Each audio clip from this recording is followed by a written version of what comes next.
예, 금요일 기획 특집입니다. 아무래도 우리 시장을 누르고 있는 몇 가지 요인이 있지만 그 가운데 사실은 보다 현실적인 문제들은 외국인들의 최근에 공격적인 매도세 아니겠습니까? 앞서도 뭐 잠깐 얘기는 했지만 이 얘기가 화두이기 때문에요. 과연 어떤 이유에서 팔고 얼마나 팔았으며 우리만 파는 것인지 또 팔 것인지 구체적으로 조금 현황들을 분석하는 시간 갖도록 하겠습니다. 금요 스페셜 IBK 연금보험 증권운용부 박종현 부장님 함께했습니다. 어서 오십시오, 부장님. 네, 안녕하세요. 외국인들이 뭐 한국 시장을 뭐 10년 내 20년 동안 계속 사는 건 아니잖아요. 살 때도 있고 팔 때도 물론 있었잖아요. 네네. 그런데 지금의 매도를 지금 볼 땐 제일 심각하니까 네. 어느 정도인지 상황부터 좀 체크해 주시죠. 어제까지로 보면은 한 20일 거래일째 계속해서 지금 순매도를 보이고 있고요. 네. 지금 이제 오늘까지 순매도를 보이면 22 거래일째여서 이제 네. 지난 한 5년 동안 봤었을 때는 가장 많은 최장 기간 동안의 매도세이고, 예. 뭐 사실 언론에 뭐 이미 많이 나와서 뭐 숫자는 많이 익숙하실 것 같은데 순매도 규모로는 한 5조 원 정도이고요. 그리고 집중되는 그 종목들, 섹터들 보게 되면은 뭐 삼성전자, 하이닉스, 이 우리나라의 대표 IT 대형 기업들 그 두 기업만 합치면 한 2조 5천억이 넘어갑니다. 절반이군요. 네. 그러니까 이제 바야흐로 어떻게 보면은 이 대한민국 주식회사 대한민국에 대한 전방위적인 매도다라고 좀 볼 수가 있겠고요. 근데 조금 이제 기분 나쁜 부분들은 사실은 이제 이 대한민국이라고 하는 시장이 이 아시아 시장에서 상당히 좀 매력적인 시장으로 그동안 많이 부각되었던 게 사실인데. 네. 최근 보게 되면은 외국인들이 우리 시장에서는 지금 5조 원 이상 순매도를 보이고 있는 반면에 같은 기간 동안 보게 되면은 대만이라던가 일본 쪽, 그러니까 우리나라랑 경제 구조가 비슷한 특히 대만 같은 경우는 오히려 순매수를 보였단 말이에요.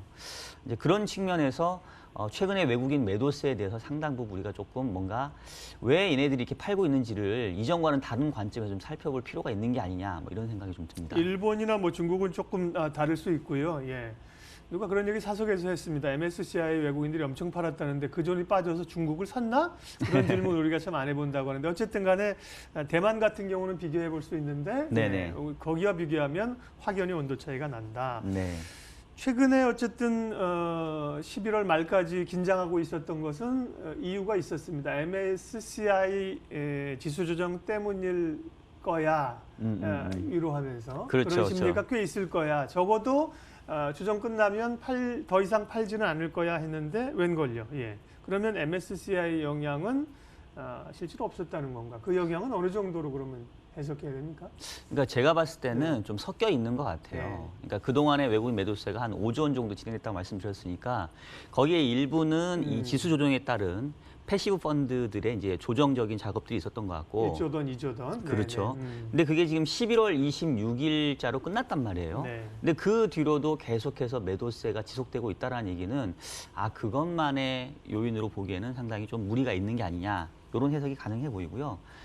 심지어 지금 MSCI 그 신흥국 지수 내에서 비중을 보게 되면 대한민국이 2등에서 지금 3등까지 밀려나 버렸습니다. 예. 우리가 대만에게 지금 자리를 뺏긴 상황이고요. 지금 외국인들은 오히려 한국보다는 이제 대만 쪽의 비중들 좀 더 높게 가져가고 있는 상황이다라고 지금 볼 수 있겠고, 결국은 사실은 이제 조금 조심스러운 얘기이기도 한데 전체적으로 외국인들이 한국에 대한 바라보는 시각이 이전보다는 상당히 부정적으로 바뀐 것 같고, 그 근저에는 뭐 무역 협상에 대한 부담도 있긴 하지만 정책 기조에 대한 어떻게 보면 외국인 입장에서는 조금 반감도 있는 이런 부분이 좀 섞여 네. 있지 않나라고 좀 조심스럽게 얘기를 할 수 있을 것 같습니다. 내지는 불확실성 이런 네네. 것들이요. 그건 좀 더 이제 구조적인 얘기가 사실은 되겠습니다. 한 가지 요인만은 아니라는 말씀이신 거예요. 뭐 그러니까 뭐 경기도 그렇고 환율도 그렇고 그렇죠. 뭐 반도체 경기도 그렇고 미중 무역 전쟁 수출 중심의 구조다 많은데 네네. 단기적으로는 그러면 북한 리스크 이런 것들도 최근에 조금 기류가 안 좋잖아요. 이런 것들도 영향을 줬다고 해석할 수 있겠네요. 근데 이제 조금 네. 또 여기서 이렇게 구분해서 봐야 될 거는 네. 이 외국인들의 이 전방위적인 매도세가 만약에 이제 대한민국을 파는 거라고 한다면 예. 사실은 원화자산 전체를 다 매각을 해야 되잖아요. 즉 주식뿐만 아니라 채권도 팔고 팔고. 나가야 되는데 네. 지금 채권 시장에서 외국인 흐름들을 보게 되면은 여전히 순매수 흐름들을 이어가고 있고요. 네. 지금 외국인들의 채권 보유 잔고가 한 125조 원 정도 됩니다.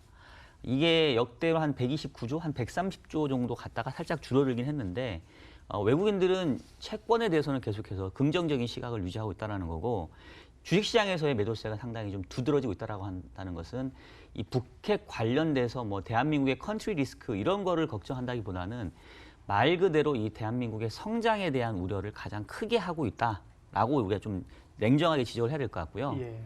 그렇다고 한다면은 지금 이 대한민국의 성장에 대한 부분에 대해서 가장 크게 부담을 느끼는 요인이 뭐냐? 뭐 앞서서 얘기했던 것처럼 이제 여러 가지 변수들 있지만 네. 지금 단기적으로 봤었을 때는 이제 결국은 이 미국과 중국 간의 무역 합의가 어떻게 진행될 건지 이거에 대한 불확실성이 가장 큰 부담으로 작용하고 있는 것 같아요. 왜냐하면 그 원래는 11월 16일 날 그 칠레에서 에이펙 정상회담이 예정이 되어 있었잖아요. 그렇죠. 그리고 그 당시에 이 미국하고 중국의 정상이 무역 합의 1단계에 이제 서명할 걸로 예정이 되어 있었죠. 네. 근데 그게 10월 말에 이제 이 칠레 내부의 문제로 인해서 이제 취소가 돼 버렸고 그리고 난 다음에 한 일주일 뒤부터 지금 외국인들은 계속 내리팔고 있는 거거든요. 네. 그러니까 결국 가장 크게 외국인들의 지금 매도세를 자극하고 있는 거는 빨리 이 미국과 중국 간의 무역 전쟁이 조기에 종결이 되고 그로 인해서 이 글로벌 교역량이 좀 늘어나게 되면 이제 한국도 가장 큰 수혜를 받을 거라는 기대감들을 일정 부분 해오다가 그 부분들이 지금 무산된 것이 가장 크게 이 외국인 매도세를 좀 자극을 하고 있는 것 같고요. 그렇다고 본다면은 역시 이제 향후에 외국인들이 매도세를 멈출 거냐, 계속 이어갈 거냐, 이 부분도 일단 우리가 가장 눈여겨봐야 될 거는 이 미국과 중국 간의 무역 합의가 어떻게 지금 전개돼 갈지 그 부분이 지금 제일 중요한 이슈가 돼버린 것 같습니다. 역사에 가정들은 없다고 하잖아요. 네. 근데 이제 이루어지지 않은 역사인데 칠레에서 11월 중순에 1단계가 체결이 됐다고 하면 네네. 그 다음에 으르렁거리더라도 조금 안정감이 있을 텐데 그것도 뭐 공교롭게 뭐 칠레 뭐 내부적인 사정으로 인해서 그렇죠. 그죠? 그 연기되면서 또 이렇게까지 왔습니다. 근데 뭐 말씀드린 것처럼 역사는 만일이 없으니까 지금 현상을 받아들여야 되고요. 지금까지 얘기를 정리해 보면 외국인들 매도가 한 요인은 아니다. 여러 가지가 그렇죠. 묶여 있는데 제가 순서를 한번 나열해 볼 테니까 안 틀리면 좀 조정해 주세요. 미중 갈등 얘기가 사실 가장 크고 네네. 그다음에 사실은 반도체 경기, 네네. 삼성전자나 하이닉스는 사실 반도체 경기잖아요. 네네. 반도체 경기. 그다음에 지수 조정에 따른 얘기, 뭐 일부 뭐 북한 리스크 뭐 이런 게 혼재되어 있다고 볼 수가 있겠네요. 그렇죠. 그럼 이제 말씀하신 그 제일 큰 거는 미중 갈등이다. 네네. 그러면 이제 그게 해결되지 않으면 외국인 매도는 이어진다. 근데 그 부분이 지금으로 봐서는 연내에 될지 안 될지가 조금 불투명한 거잖아요. 네네. 그러면 이제 연말 적어도 연말 내년도 기존 외국인들의 기존은 당분간은 매도라고 봐야 된다 이렇게 봐야 됩니까? 뭐 일단은 이제 이미 5조를 팔아낸 상황이기 때문에 뭐 여기서 5조를 더 판다 뭐 이렇게까지 보기에는 좀 쉽지는 않을 것 같고요. 결국은 이제 팔았던 외국인들이 다시 좀 돌아오느냐가 중요한데 적어도 미국과 중국 간의 이제 무역 합의가 뭐 1단계를 단추를 꿰든 아니면 지금 이제 가장 우리가 눈여겨봐야 될 다음 이벤트는 결국 12월 15일 아니겠습니까? 그렇죠. 추가 관세를 과연 이제 부과를 할 거냐 아니면 뭐 1단계 합의에 그 성공하지 못하더라도 적어도 관세 부과는 좀 연기하느냐 이게 아마 가장 첫 번째 외국인들의 이제 어떤 의사결정의 포인트가 될 것 같고요. 지금 뭐 외국인 매도세가 이미 5조 원 이어져 왔기 때문에 향후에 추가적으로 매도세가 이어진다 하더라도 규모 자체는 좀 줄어드는 쪽으로는 보고 있습니다. 다만 이제 팔았던 외국인들이 다시 돌아와 줘야 이제 한국 시장 입장에서는 좀 안정감을 찾을 텐데 적어도 이 무역 합의에 대한 부분들이 좀 윤곽이 잡히지 않는 상태에서는 외국인들이 다시 돌아오기는 쉽진 않아 보이고요. 요즘에 이제 운용을 하다 보면 저도 상당히 무력감을 느끼는 게 하루는 이 무역 협상에 대해서 긍정적인 얘기가 나오면 주가 조금 올랐다가 그 다음날 또 잘 안 된다는 얘기 나오면 또 빠져버리고 근데 이게 지금 우리나라만의 문제가 아니라 미국 시장도 마찬가지거든요. 그래서 현재로서는 12월 15일을 눈여겨보는 수밖에 없을 것 같고요. 다만 이제 근저에 깔려 있는 거는 최근에 이제 분위기를 보면 이전과는 조금 다르게 트럼프가 큰 판은 깨지 않으려고 하는 지금 어제도 보게 되면 대화는 잘 이어가고 있다는 얘기 계속 하고 있잖아요. 그래서 일단은 12월 15일이 조금 눈여겨봐야 될 좀 불안한 그런 어떻게 보면 이벤트이긴 하지만 기본적인 가정은 그래도 판을 깨기보다는 계속해서 뭔가 좋은 얘기를 이어가려고 하는 그런 분위기까지는 훼손하지 않지 않겠느냐. 그렇다고 한다면 외국인 매도세는 적어도 조금 더 순매도 기조가 이어진다 하더라도 이 매도의 강도는 조금 약화되는 쪽으로 좀 기본적인 전망을 좀 할 수 있지 않을까라는 생각이 듭니다.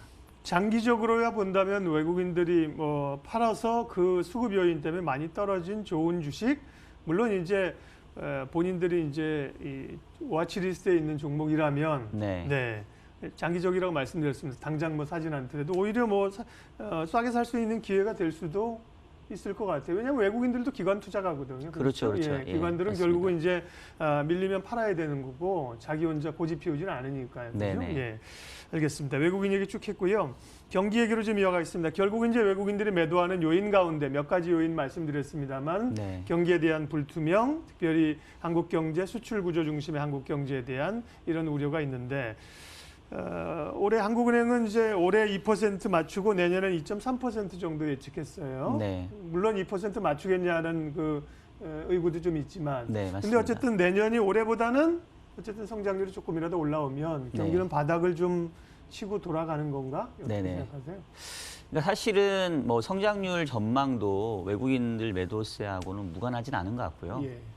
말씀하셨던 것처럼 지금 올해 성장률 예상치는 2%를 예상하고 있는데 3, 4분기 성장률이 보니까 뭐 전기비 0.4%, 전년 동기비 2% 해서 4분기의 성장을 상당히 좀 세게 해야 네. 올해 2% 성장을 좀 맞출 수 있는 수준입니다. 근데 지금은 조금 저는 2% 성장이 안 될 가능성도 그러게요. 좀 크지 않냐라는 생각이고요. 뭐 올해는 그렇다 치는데 이제 중요한 거는 올해보다 내년은 그래도 좀 나아지지 않겠냐라는 게 일단 현재 기본적인 전망들이에요. 그리고 최근에 지표들을 보더라도 특히나 이제 우리나라 성장률을 가장 또 민감하게 반응하는 이제 수출 증가를 보게 되면 10월 달, 11월이 좀 약간 바닥을 좀 다진 듯한, 그래서 기저효과를 감안하더라도 12월 수출 증가율부터는 이제 이전보다는 조금 마이너스 폭이 좀 줄어드는 형태일 것 같고, 이게 내년도 상반기 가게 되면은 이제 거의 보합권까지는 웬만해서는 올라가지 않겠냐라는 게 지금 현재의 뭐 전망인데요. 이거에 대해서 좀 제가 봤을 때는 해석이 중요할 것 같습니다.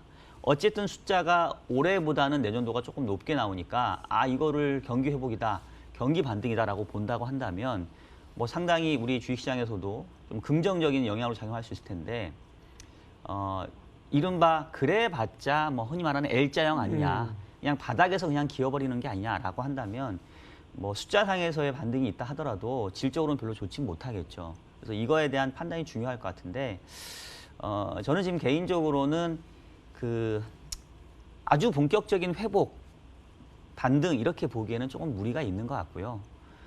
더 나빠지지는 않는, 경기가 이제 단기 사이클 상에서 바닥에는 와서 바닥을 좀 다지고 있는 이런 정도의 모습인 것 같고, 내년도의 이 정책에 대한 어떤 그 방향들, 또 글로벌 경제의 향후 흐름들이 이 반등의 어떤 기울기를 좀 조절할 것 같은데, 지금으로서는 그 기울기가 매우 완만한 정도를 보는 게 어떻게 보면 합리적인 전망으로 봐야 되지 않나 싶습니다. 이전보다 말씀하신 것처럼 이제 경기의 진폭이 크지 않다라는 게 또 최근의 특징입니다. 왜냐하면 네. 정책들을 많이 쓰니까요. 안 좋아질 것 같으면 또 돈 풀고 재정 풀고 그렇죠. 좋아지면 잡기 때문에 경기 사이클이 이제 상당히 위아래 진폭이 줄었다는 게 학자들의 얘기입니다.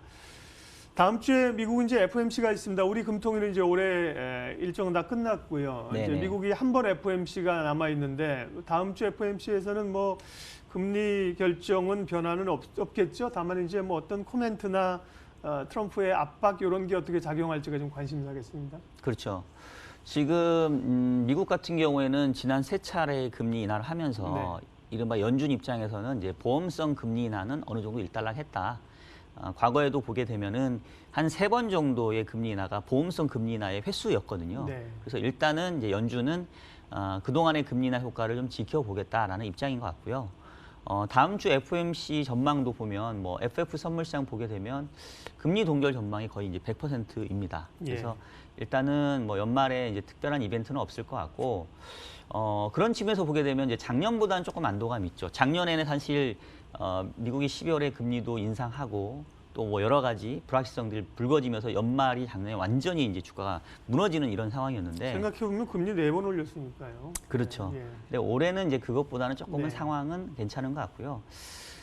다만 이제 사실 미국 증시하고 우리 증시 보게 되면 우리 증시 이렇게 부진하지만 미국 증시는 뭐 최근에 살짝의 조정이 있긴 했지만 최고치죠. 사상 최고치 경신을 네. 계속 이어가는 모습들이었잖아요. 이제 결국은 미국에서는 확실하게 금리 인하에 대한 효과가 나타났다.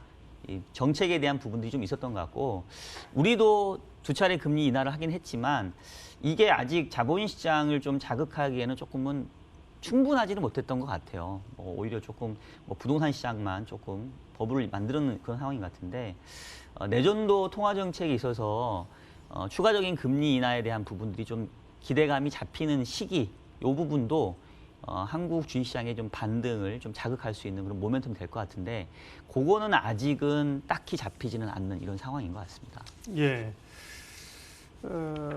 전 시간이 좀 되면 전반적인 그 자산 운용 전략 이런 걸 좀 여쭤보려고 하는데 오늘 시간 안 되네요. 다음에 오시게 되면 이제 사실 또 뭐 연초에는 안전자산 가지고 수익을 많이 냈고 금이라든지 채권 최근에는 다시 또 좀 위험자산 주식 쪽으로 갔는데 어디로 갈지 조금 헷갈린다, 방향이 궁금하다 이런 얘기는 못 여쭤봤는데 다음에 오실 때 좀 여쭤보겠습니다. 금요 스페셜 IBK 연금보험 증권운용부 박종현 부장님 함께했습니다. 수고하셨습니다. 네, 고맙습니다. 예, 출발 마켓은 1부 정리하겠습니다. 오늘 장 구체적인 대응 전략 잠시 후 2부에 이어갑니다. 잠시 후 다시 뵙겠습니다.